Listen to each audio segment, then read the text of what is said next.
السلام عليكم. أرحب بكم في الدرس الأول. I welcome you to lesson number 1.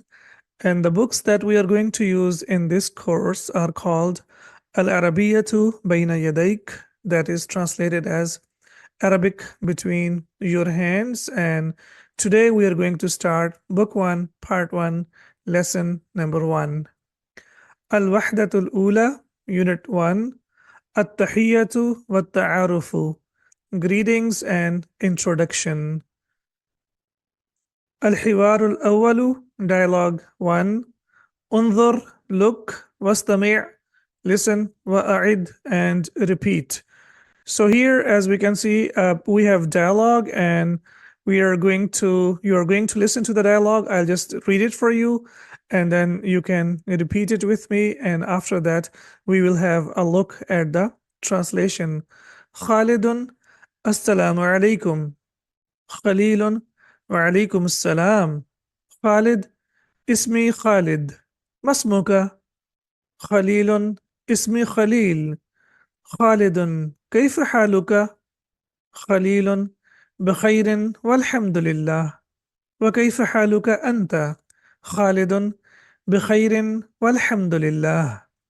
Now I have read it for you, and I would like you to repeat it with me at least once, so that you get to develop the habit of speaking Arabic as well.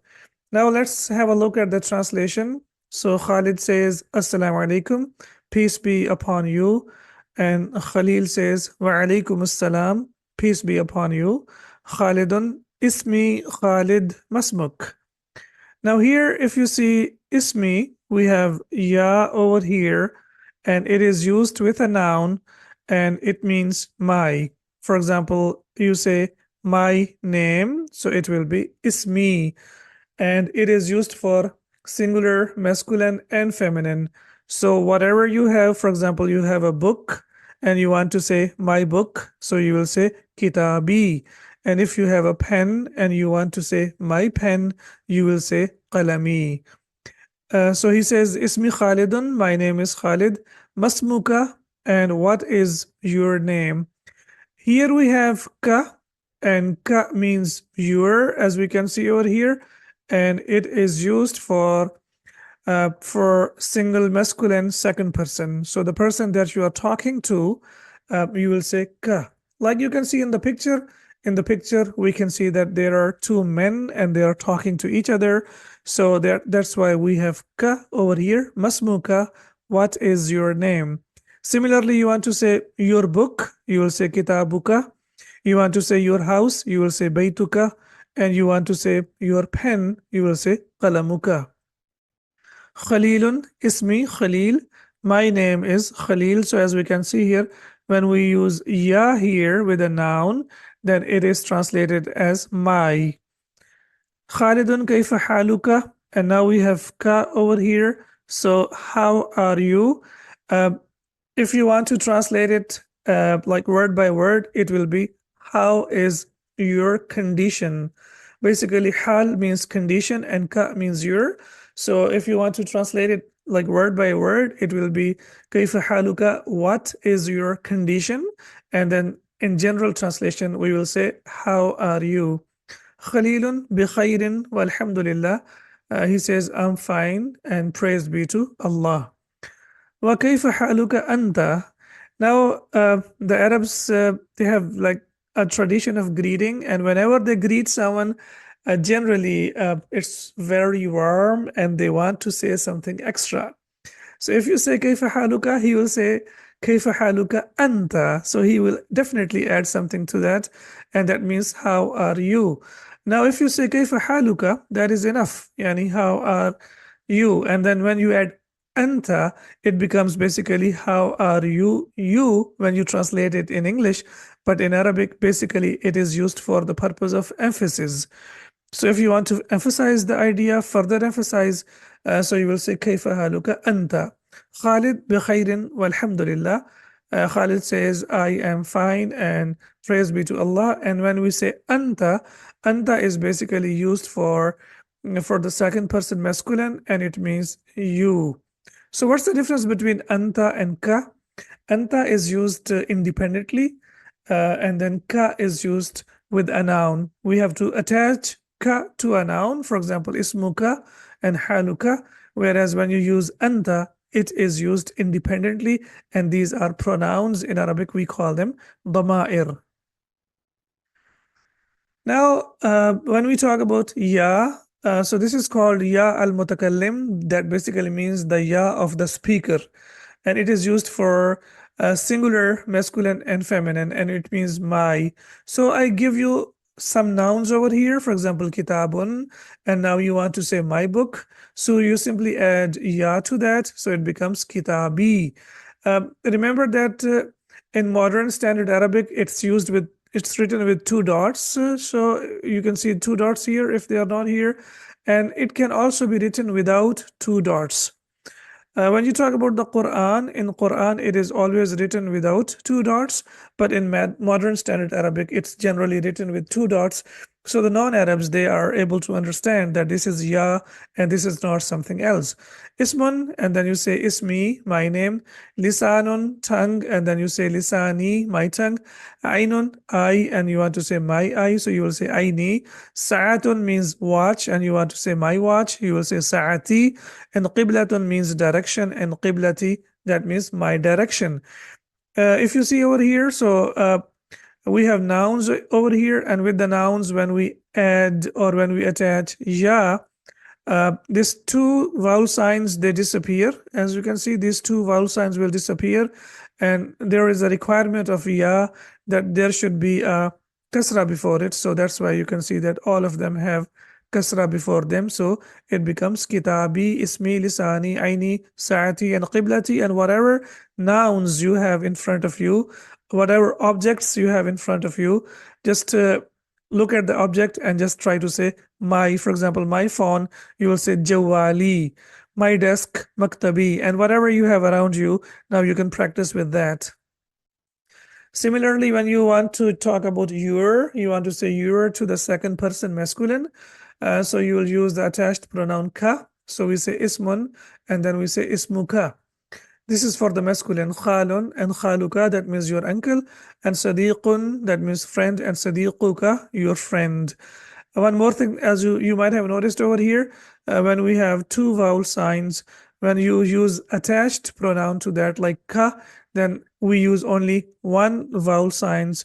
We cannot use two of them. So this is also a very important thing that you need to know. So here we have two signs, but when you have ka with that, then you will use only one vowel sign. If you have two vowel signs, as you can see here, reverted dhammas, so you will change it into one. Similarly, khalun changes khaluka, and sadiqun becomes sadiquka. If you use two vowel signs here, ismunka, that will be a mistake. So you need to be very careful about that. Al-Hiwar al-Awwal, dialogue 1, Ba, that means part B. And now if you look at the picture, one of the beautiful things about these books is that these books have lots of pictures. So from the pictures, you can also get some idea that like who are the persons that are taking part in the conversation. So now we can see that we have two ladies over here. Arabic is a very, very dynamic language. And in Arabic, the pronouns that we use, dhamir that we use will change according to the person. If you look at the English language, we only use your for one person, masculine, your for two persons, and your for more than two, whether it's masculine or feminine. But in Arabic, it's different. So we have seen for the masculine, we have used ka, and here for the feminine, we will see that we will use the same pronoun, but the different vowel signs. Khawlatu, khawla. Assalamu alaikum. First, I will read it for you so you can repeat with me. Assalamu alaikum. Khadija. Wa alaikum assalam. Khawla. Ismi Khawla. Masmuki. What's Masmuki? Note over here. Khadija. Ismi Khadija. Khawla. Kayfa haluki? Khadija. بخير والحمد لله.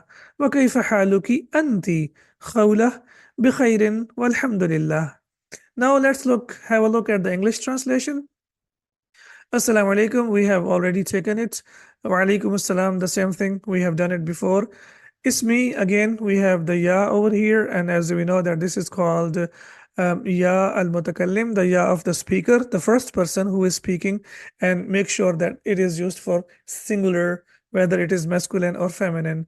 Masmuki. Now, if you see over here, ismi, so ya means my, and when you say ki, now you can see that the vowel sign has changed, and we need to be very careful. The vowel signs play a very significant role in Arabic language. Changing the vowel signs means changing the gender and also means changing the meaning as well. So if you say ka, that means you or your, basically for the masculine, and when you say ki, that means your, but that is used for the feminine, singular feminine. So this kasra will change the meaning completely, in fact the gender completely. So from masculine it has changed into feminine. And why and how it has changed into feminine? Only because of changing the vowel sign. For the masculine it was ka, and for the feminine it becomes ki. Khadija, ismi Khadija, my name is Khadija. Kaifa haluki? So as you can see here, for the feminine you will say ki. Kaifa haluki? How are you? And Khadija says bikhairin walhamdulillah. I'm fine, praise be to Allah. And then she says in fact, wa kaifa haluki anti.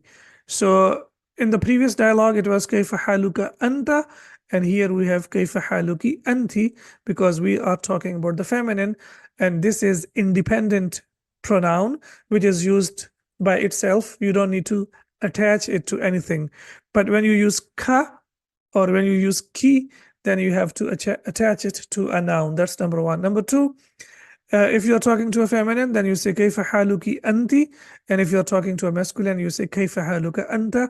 And Khawla says bikhairin walhamdulillah, I'm fine, praise be to Allah. Now we have seen in the previous slide that for ka we used, that means your, and that was used for the masculine.